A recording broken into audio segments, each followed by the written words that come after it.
Hi, I'm Sarah Batchelor, a teacher here in the province of Alberta, and I know I usually do my advocacy updates on Wednesdays, but it's Friday night and I'm at soccer, so I thought, let's talk about what our government has planned for school libraries this fall, why most survey takers weren't even worried about it, and how it's going to overload teachers.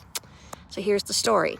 In May of this year, Albertans for Safe Schools, which is an advocacy group, raised concerns about sexually explicit or indoctrinating material in K-9 school libraries, bringing examples to the Education and Childcare Minister.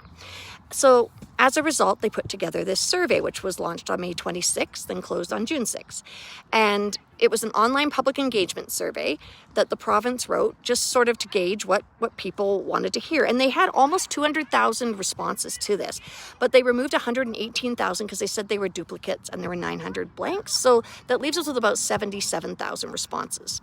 Now, this survey cost $100,000 to do and $50,000 to analyze.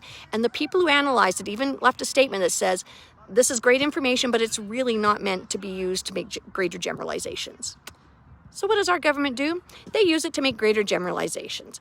So up until now, our decision-making for what books and things are in our schools has been more locally based. So as of October 1st, though, it's going to be provincially mandated. So they began drafting these standards here in June based on this survey and feedback from other consultants, and I don't know who they are. And then on the 10th, they issued a government ministerial order for these new standards. So this includes a ban on sexually explicit content, which honestly makes sense. And these standards are set to take effect October 1st. But here's what this means. It means that every school must inventory every single library and classroom title. I mean, most library stuff's automated. It shouldn't be a big deal, but the classroom titles. Schools must submit a full digital catalog to their regional authority. Any book deemed sensitive must be flagged for local review. And then a committee of parents, teachers, and administrators will look it over and decide. And until that book is, off that list, then it just stays off the shelves. So this includes everything from your picture books in elementary school to the storybooks I use in my music classroom to the thousands of novels that teachers collect at garage sales and over the summer for their libraries, things we buy with our own money. All of these have to be cataloged. Now, you need to remember that we have 2,350 publicly funded schools in our province, and 40% of them, 40%, don't have a librarian or a full-time learning commons specialist. So although, as I mentioned, most of our libraries are digital, right, and barcoded and all of that, not all of them are, and they certainly aren't up to date, especially if you don't have staff to do it. And so who do they think is going to do this? Right, the librarian, certainly even if you have one, isn't going to go in and catalog your 1,000 books that you have in your classroom. Well, they think it's going to be us teachers. They think that we're going to find the time somehow in between writing IEPs and helping make class lists and getting ready for the school year and our personal growth plans and, oh my goodness, there's so many things that are due at the end of September, that we're going to catalog books. Well, I'm going to tell you that I don't think we're going to. So at the end of this, they spent $150,000 on a survey that 72% of the respondents said, we don't even need this survey. And then they took a survey where the analysts said, dudes, this really isn't for gross generalizations. This is just really cool information to discuss and look at. And they made policy. And the policy comes into effect October 1st. And guess what they're not giving us? Time or support. If you've been watching my videos, that is my theme. We need support. And support can look like many different things. So if the government of Alberta is saying, hey, we are committed to putting a learning commons specialist or librarian in every school in this province, I will clap my hands and cheer and say, hey, excellent, good start.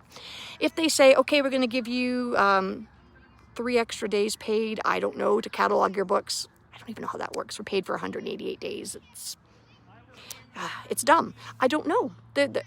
I honestly think, looking at the comment sections of a lot of teachers in the groups, the general feeling is just like, well, pardon my language, we're just gonna fuck it. We're not doing this. Like, I'm sorry. You know the analogy about the frog and you put it in the pot and they just tip it up a little bit, and the frog doesn't notice they're boiling to death? Well, we've noticed we're boiling to death. They call it workload creep. Well, the creeps who keep putting this on us need to do a head check, because 72% of the people who did this survey, and probably more, because some of those duplicates were people who answered it from different perspectives, because you could answer it as a teacher, you could answer it as a parent, you could answer it just as a concerned citizen, right? So I know that I did it as a teacher and I did it as a parent, and I had very different answers because, well, my values are different from my own family versus what I think should be happening in schools. You know, it's public education, it's for everybody, right? But what I want for my child might be a little bit different. And so my responses were heavily on parents need to be engaged and involved to make those decisions. Thank you very much. So as we move forward into the fall, this is not something that can just sit there. We need to do something about this. So if you could please push back, write your MLAs, get loud about this on social media, make sure people understand how much money the government is wasting and that they're asking us to do yet one more ridiculous thing without support or time. And in some places, it's not even plausible. Like those 40% of your schools. And if you don't know if your school has a learning commons specialist or not, if you don't know if your school has a librarian, maybe check. You might be surprised. I mean, I think if parents were asking around, they'd be awfully surprised. At Northcott Prairie School, where I teach, we have our learning commons in the hallway. Yeah, that works real well for quiet reading and things. So talk to your school, your teachers, the people who go there, your kids. Ask them questions. What is really going on in your schools? And then come on in, volunteer with us, help us out. But please, we need your support to make this ridiculousness just stop. Like, what a waste of money. And it's all a distraction, right? It's all like, hey, look over here. We've created a problem so we can solve a problem. But you didn't. So give UCP the slow clap for that one, and I'll leave it with you. Please have our backs in this because we have your kids' backs and we have yours. Thank you.